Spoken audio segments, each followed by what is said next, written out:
ברוכים הבאים לוועידת גופטק הראשונה.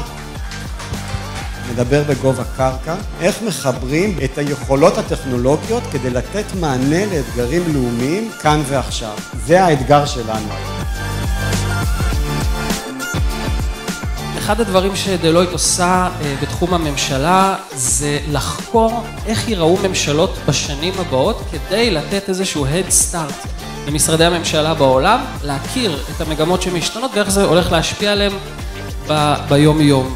במחקר שביצענו בדלויט במימון של גוגל ישראל, שאלנו את עצמנו את השאלה, איך אפשר להשתמש בטכנולוגיות דיגיטליות, ובראשן ענן ו-AI, על מנת לצמצם את יוקר המחיה בישראל. הבנו שאין שום מנוס חוץ מלרתום טכנולוגיה לאתגרי מגזר ציבורי, לא ננצח בדרך אחרת, והטכנולוגיה מתפתחת בצעדי ענק, לא רצינו להלאות אתכם במספרים של הטריליונים של הדולרים של שוק הגופטק העולמי, אבל מאוד מאוד צומח ויש הרבה יותר פתרונות ופתרונות הרבה יותר טובים. אמורים להיות שני מגנטים שנדבקים חזק אחד לשני, למה אנחנו שורפים יום עבודה לשבת פה ולדבר על איך עושים טכנולוגיה?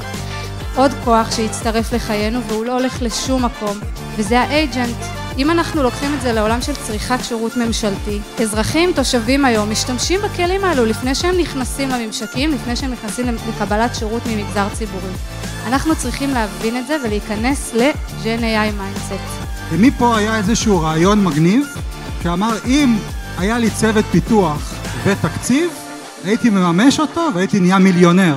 אני בכל זאת, למרות הבקצרה, אקח 15 שניות כדי להגיד תודה לדלויט, לעידן ולשחר ולכל השותפים. אני מסתכלת עליך אבל רואה את בלומפילד ברקע.